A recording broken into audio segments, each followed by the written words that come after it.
When you're drop shipping, you get an order like this one, and instead of packing it like I'm doing right now, you send the order to the manufacturer. The manufacturer then makes it and sends it to the customer directly for you. You don't have the inventory in-house. You haven't prepaid or pre-purchased anything. You only buy inventory when a customer makes an order. In theory, that sounds like a really good idea. In practice, I'm not a fan. Here's why.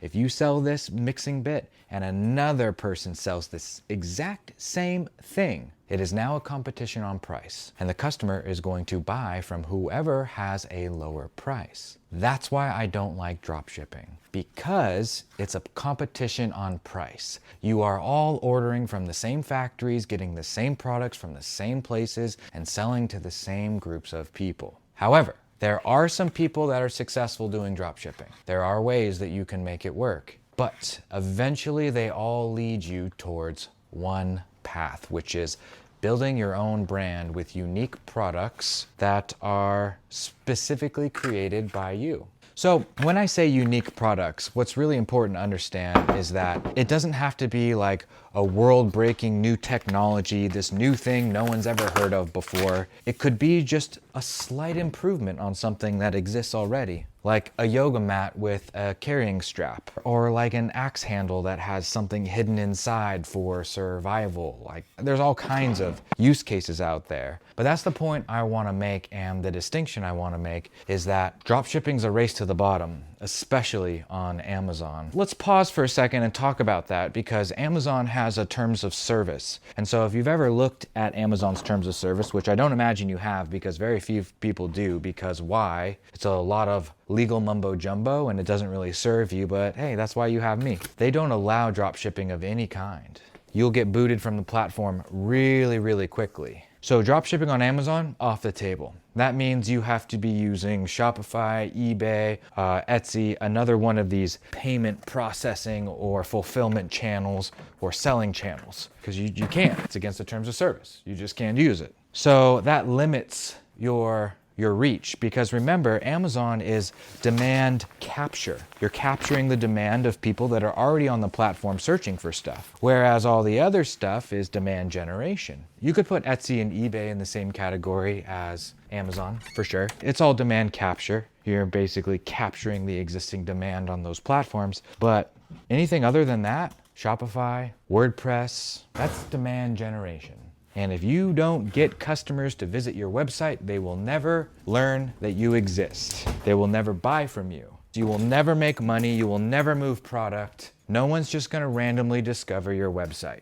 And that's where all drop shippers are competing, on their website, on Shopify. And I'm sure you've seen the ads, and I'm sure you've seen people put up the courses and talk about it on the internet. You just sell the product and China will ship it to your customer for you. You don't even have to touch it. Okay, let's get into that for a second now too, because that's not all it's cracked up to be. Not touching the product, that's not a good thing, because that means you haven't had a chance to inspect it and get your hands on it and touch and feel it. You don't get to do any quality checks and make sure that it's up to standards. Not being able to touch and feel the product means that you don't get to make little tiny improvements and changes that would make the customer experience even better than what it is. Therefore, another strike against drop shipping. Now let's talk about that shipping time. Because if you're having China ship the product, then that means it's gonna come from all the way overseas to the United States of America, then it has to hit our mail stream, then it can be sold and distributed. That takes a long time. The last time you had a shipment take 2 weeks, you were probably feeling like you weren't gonna get your stuff. Extrapolate that out, whew, yeah. Most people get pretty upset when their stuff doesn't arrive within a couple of days. Amazon's really set the bar, really set the standard. So when Amazon's shipping in like 2 days, sometimes 2 hours, and you're taking 2 weeks, you're gonna start to get a lot of chargebacks. You're gonna start to get people that are upset and unhappy and want their money back. You're gonna get a lot of people asking for a refund, and customer service is gonna become something that you really need to put effort and energy into. And if you're gonna put a bunch of energy and effort into customer service, you might as well put that energy and effort into your own brand, your own products, instead of competing with other people on price. See what I mean? It's just the math isn't mathing in my opinion. Okay, let's talk about the fact that other people sell the exact same thing as you, because that's what dropshipping is. Unless you can find someone who isn't a factory who hasn't made it for anyone else and won't make it for anyone else, that's a little bit different. That's definitely a plus. And then, don't worry, we are going to talk about some people that are successful with dropshipping and how it can work. So I'm not like trying to polarize you and stay on one side completely. I'll give you a couple other opinions and perspectives to consider. I think that's important. However, let's talk about working with the factories. Because when you're working with a Chinese factory, they will often be making the same things for many, many people. They don't want to change anything. They just want to put your label on it and ship it off and get the sale. That's their sale, their B2B. And a lot of people will make the mistake of doing searches and looking online or listening to courses or gurus or people that tell everybody the same thing. And then you've got a bunch of people competing on these, touch lamps. And everybody loses their ass because they're all competing for the same customers. That's tough. It's tough. And there's no way for you to really know if a factory is going to sell to another customer. There's no way for you to really enforce it because China looks at intellectual property differently. You see, China's split up into what's called economic opportunity zones. So, you'll see places in mainland China, like Shenzhen province or Guangzhou. And these are all specific geographic areas that have been sectioned off for different types of activities.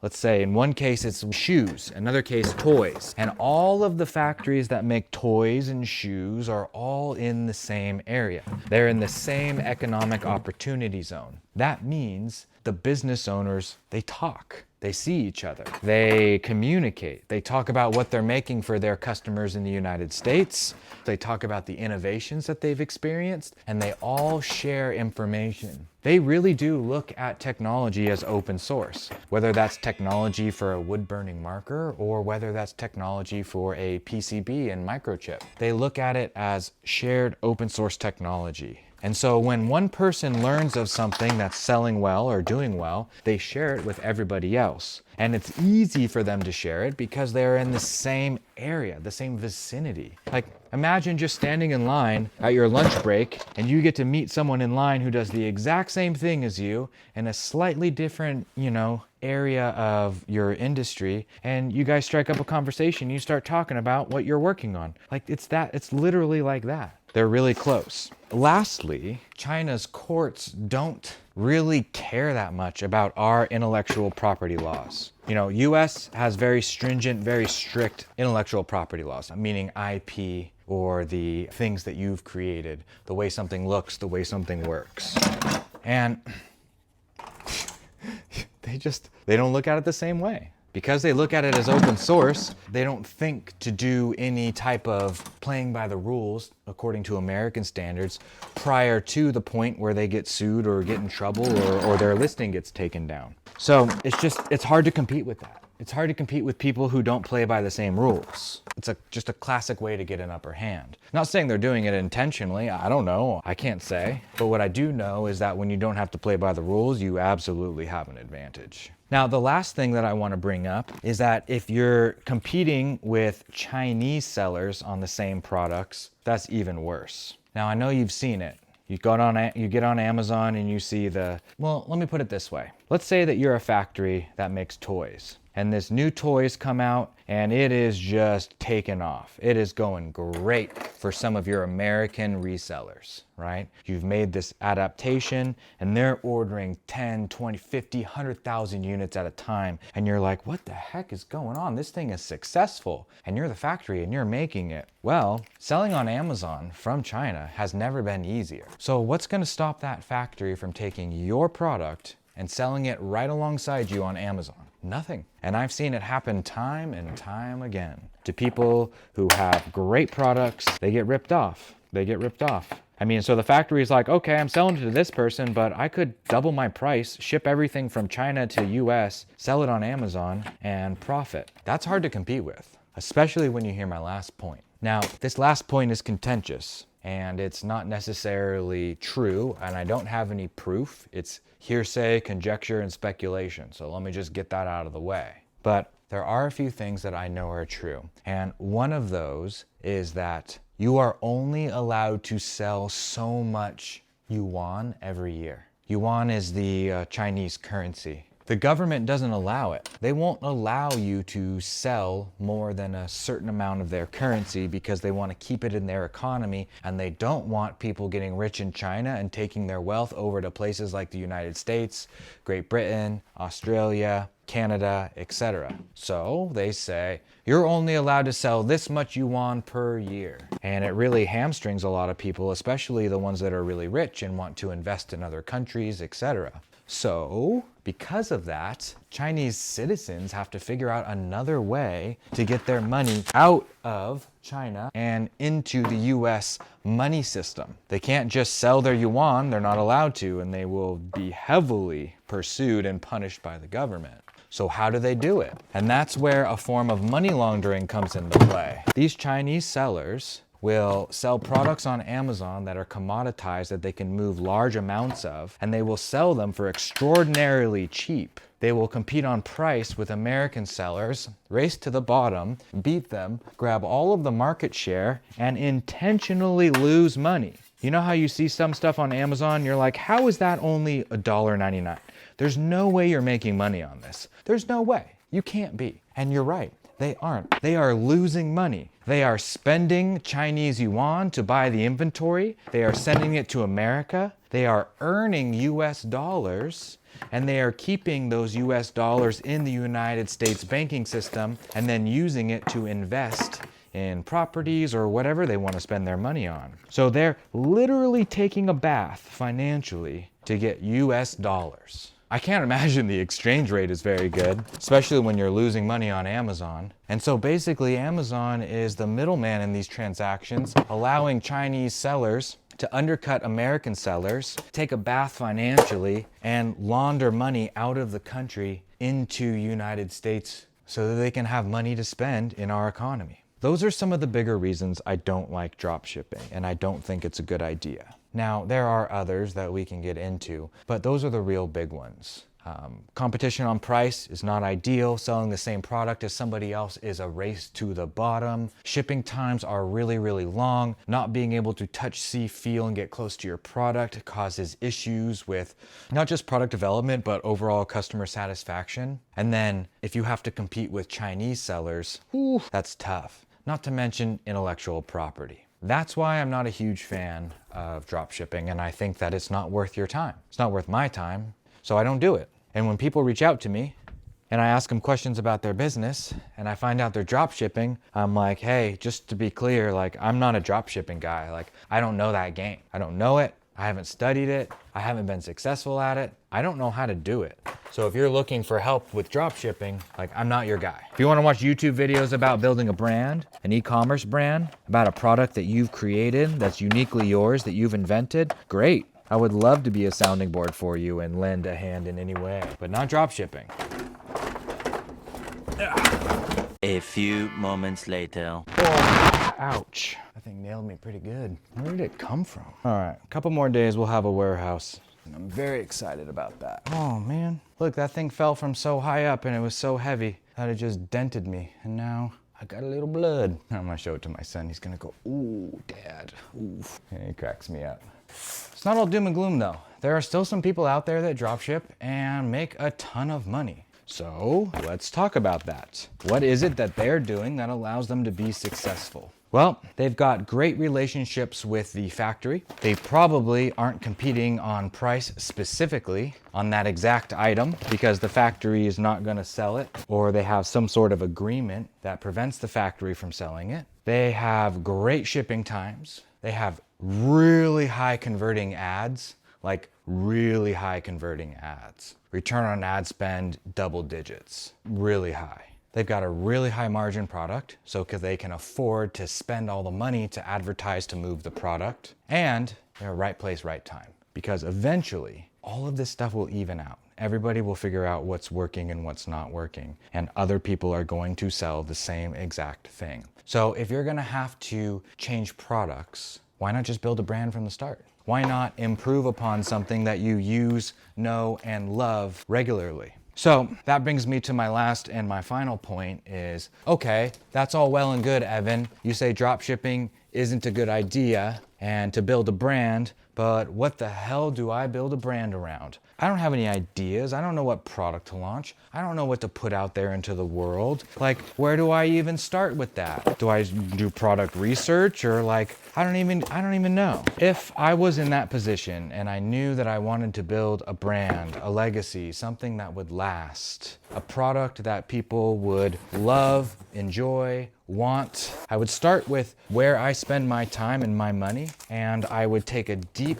hard look at the products that I use in my life. I would look at the stuff that I use every day. I would look at the stuff that I use every single week. I would look at the stuff that I think about and I tell my wife like, hey, could we order some more of this, please? Like, that would be great if we could get some more. Like those items right there. Let's say you're a dog groomer and you have a specific type of shears or hose attachment that you use all the time and you can't live without it. Boom, competitive advantage. What if you're a stonemason? What if you've been cleaning pools your whole life? What if you had really bad skin and then you fixed it by making your own soap and you want to share that with the world? All of these are little finger holds to, get under a corner and then start going down that pathway. What I'm getting at is that everybody has expertise of some type. Everybody knows a little bit more about something than somebody else, whether it's poker or horses or bikes or bicycle pumps or electric bikes. There's so many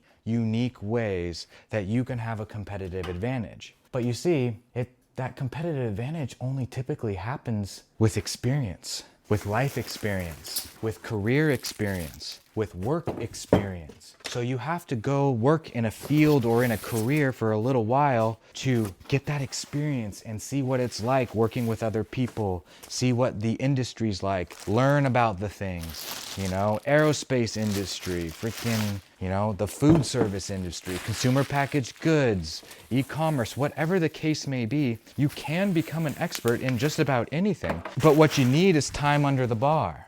So let's put ourselves in a drastic scenario where you don't have a business, you don't have a job, you need to make some money, you need to provide for your family, but at the same time, you want a career path that's going to get you closer to your goal of ultimately building a brand, just like we've talked about in this podcast. Okay, what would I do? Well, I would start by choosing a job where I can earn and learn at the same time. Ideally, something where I could put in extra work and earn more money. That has overtime opportunities or commission opportunities. Ideally, commission opportunities, because that's, even higher swings. But some people don't have the discipline for that. So, either or can work. For me, it was the fire department. And I had enough time to be able to work on my business while we were in between running 911 calls. And then I also had the opportunity to work overtime, which allowed me to make extra money to get ahead, because that's what we got to do. We got to get ahead. We've got to build up enough of a nut to be able to invest it and be able to take bigger swings. Because if you're living paycheck to paycheck every month, where are you going to get the money for the first batch of inventory? You won't have it. And it's too risky to put it all on a credit card because we don't know if it's going to sell. And we'll talk about bootstrapping here in a minute so you can see how this all ties together. And so you got to get a job. You got to get a job working in an industry that interests you, that you want to learn and earn in. So if you want to build video games and create the next greatest game, okay, start watching YouTube videos and try and get a job working on a game. Build up your skill set, build up your network of people, get to know people in your industry, schmooze, rub elbow, get people in your corner, meet people of influence. That is all and if you want to know how I do that stuff and what works really well for me, read the book How to Win Friends and Influence People by Dale Carnegie. I skipped chapter 1, it's all fluff. But after that, killer book. Listen to it anytime you're on your way to a networking event or have people to go talk to and meet.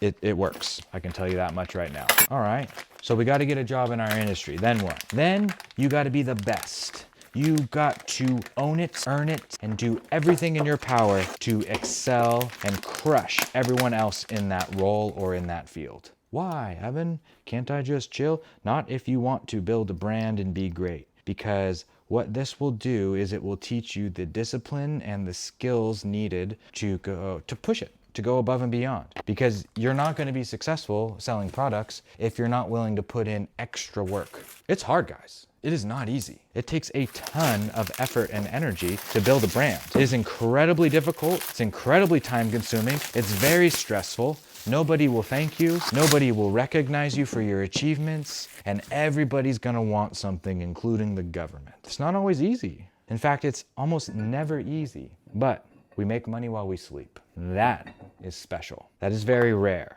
There's very few things you can do in this world that make you money while you sleep. Owning a business is one of them. Owning an e-commerce brand, it's next level, man, let me tell you. It is a special, special thing. Okay, all right. So I gotta get a position at a company where I can earn and learn. And then I need to, how does this work? Like this, and then it goes sideways. The nut should go on the flat part. I'll twist it, I'll adjust it from there. Okay, yeah, all right. So then I need to, let's take this out. One eternity later. Okay, so you're earning, you're learning, you're doing it, then what? It takes about 10,000 hours to really get good at something or master something. Ah, there we go. I'll take it. That'll work. That's a long ass time.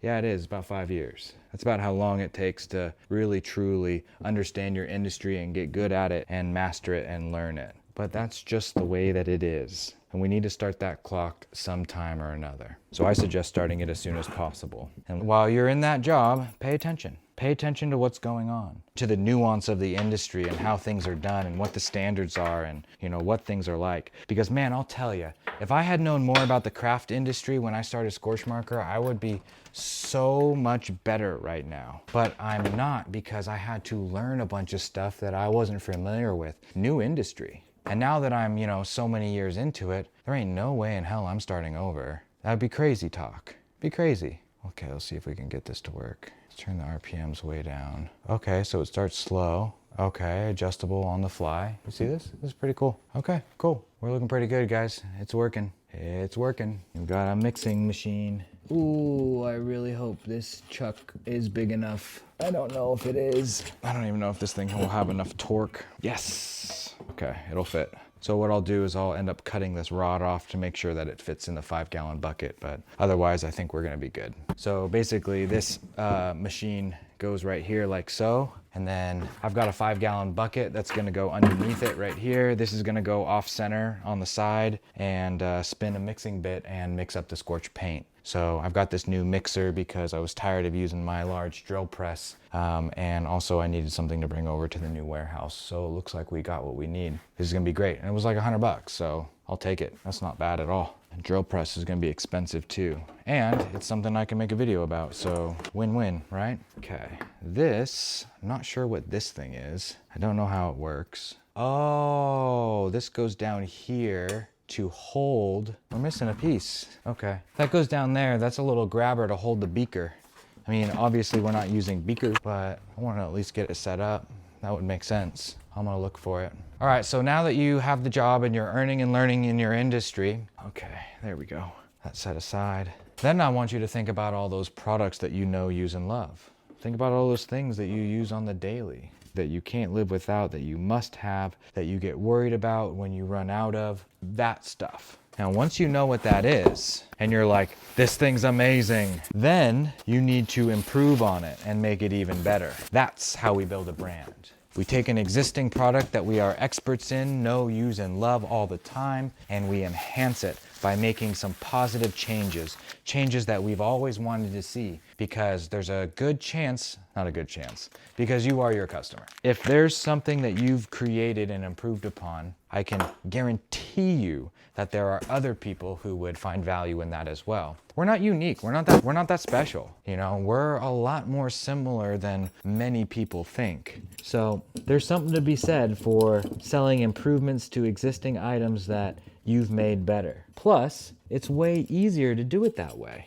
If you're selling something, you don't have to invent anything. Yeah, sure, maybe you could change some design aspects or a mold or whatever, but it's not like you have to start from scratch like I did with the Scorch Marker. That was hard. It was hard. I made it way harder on myself than it needed to be.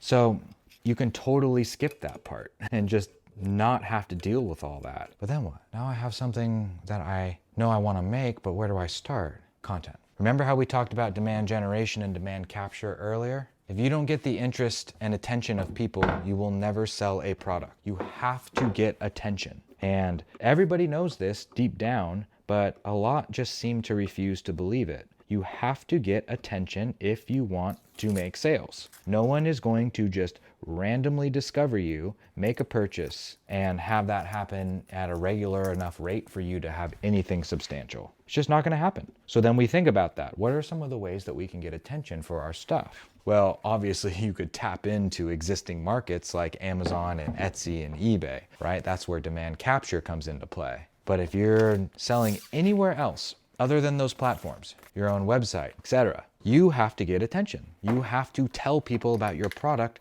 so that they will come to your website and they will buy from you, so that they will trust you enough to make a purchase and try what you've created. So it really helps if you have created a unique product that no one else has. It makes all the difference in the world. Founder-led content is by far the most powerful form of getting attention right now. And I can see it being that way for the foreseeable future. And the reason why it hasn't been a thing in the past is because we haven't always had the chance as founders to have access to making content and distributing it as easily as it has been with the internet and everything else that's happened with social media. Short form content like TikTok, that changed the game for businesses and content creators and people and consumers, and founders can tap into that if you just practice making content. Now, obviously, it's not easy and there's nuance to it, and you have to practice and you have to get good at it, and it takes time. But as someone who's posted for 10,000 videos and had, hundreds of millions of views, millions of subscribers and followers, I can tell you that it's a skill that is worth developing, because I don't have to pay an agency to make content for me. I don't have to go to UGC creators. I have content that I can post 3 times a day, every day for years. I can get reps in. I can get to know my customers and what works and what doesn't work, and I can really take it to the next level.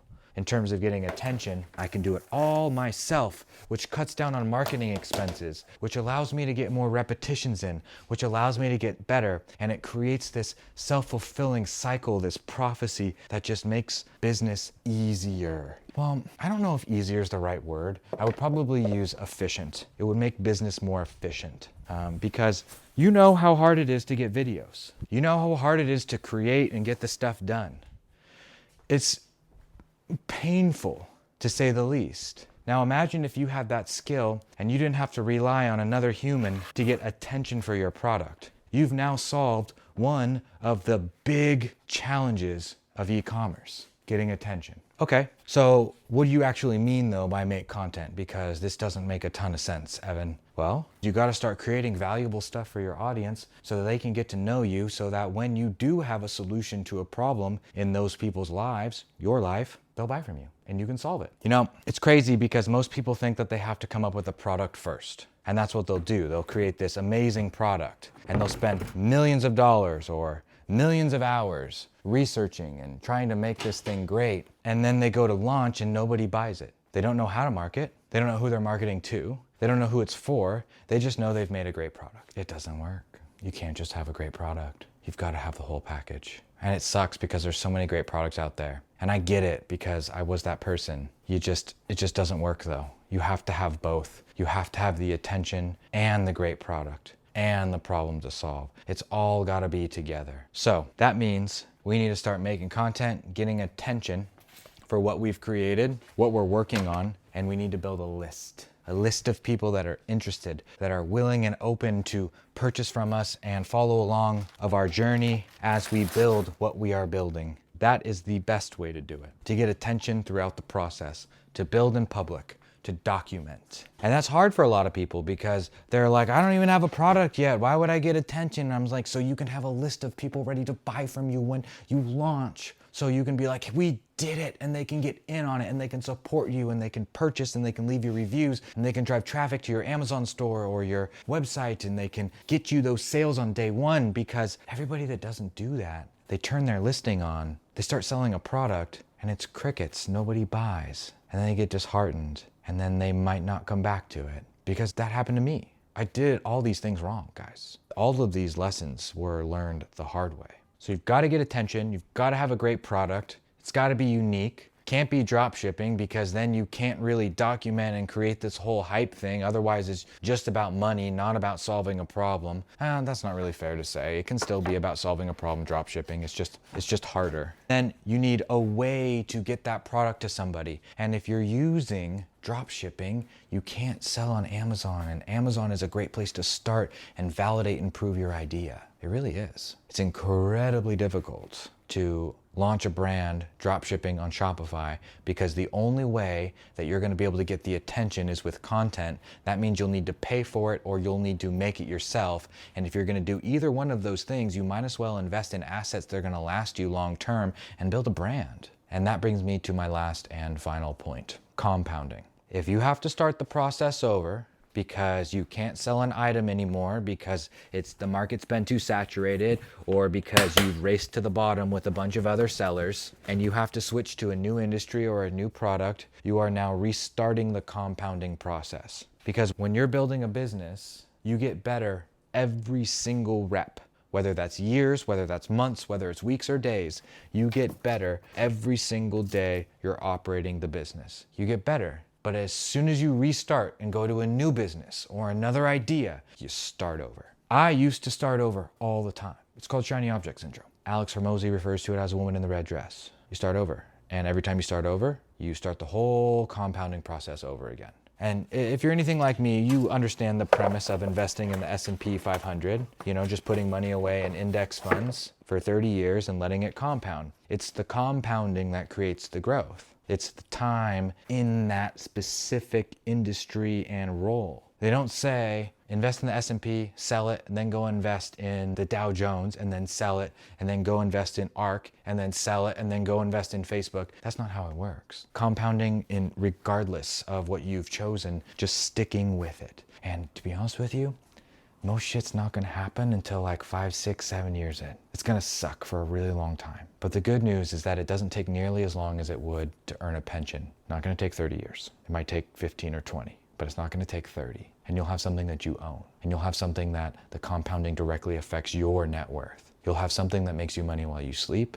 and you will have an opportunity vehicle to build the skills that will turn you into a freaking superhuman. Operating a business, especially a business where you sell products, will turn you into a killer of a human being. You will learn people. You will learn all of the skills like cash flow management and inventory and production and selling and advertising and content. All of these are available to you, and you will have a chance to learn them and apply them to something that you're actively doing. And what this does is it shapes you into the person that you are capable of becoming. It's the most slept on part of operating a business, is the work that the business does on you. You work on the business works on you. You grow, the business grows. You get better, the business gets better. You learn things through the business and you apply them to your life, like patience and kindness and gratitude and planning and forethought and budgeting. All of these things have a massive impact on your life. That is why building a brand is so special,